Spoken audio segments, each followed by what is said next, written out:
রাজ্যে সমস্ত সরকারি স্কুলের সকালের প্রার্থনায় গাইতে হবে বাংলার মাটি বাংলার জল।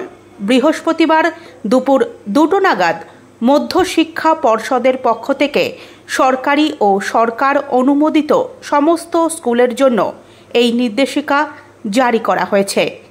কবিগুরু রবীন্দ্রনাথের এই গানটি 2023 সালে রাজ্য সঙ্গীত হিসেবে নির্ধারণ করা হয়। বিধানসভায় এই সংক্রান্ত প্রস্তাব পাশ করা হয়, যদিও এর আগে থেকে একে কেন্দ্র করে নানান বিতর্ক তৈরি হয়েছে।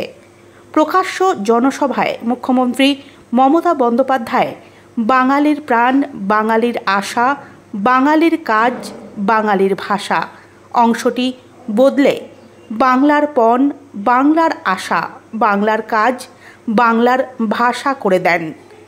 চলতি বছরের ফেব্রুয়ারিতে রাজ্যের মুখ্য সচিব এক নির্দেশিকা জারি করে জানান, রাজ্য সঙ্গীত হিসেবে গাওয়া হবে নির্দিষ্ট এই অংশটি। বাংলার মাটি বাংলার জল, বাংলার বায়ু বাংলার ফল, পূর্ণ হোক পূর্ণ হোক পূর্ণ হোক হে ভগবান। বাঙালির প্রাণ, বাঙালির মন, বাঙালির ঘরে যত ভাই বোন, এক হোক এক হোক এক হোক হে ভগবান। রাজ্য সঙ্গীতটি সম্পূর্ণ হতে হবে 1 মিনিটের মধ্যে।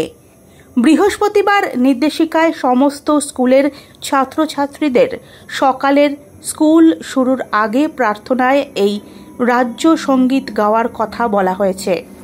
মধ্যশিক্ষা পর্ষদের সেক্রেটারি সুব্রত ঘোষ জানিয়েছেন, এবার থেকে স্কুলগুলিতে প্রার্থনাতে এই রাজ্য সঙ্গীত বাধ্যতামূলক করা হলো।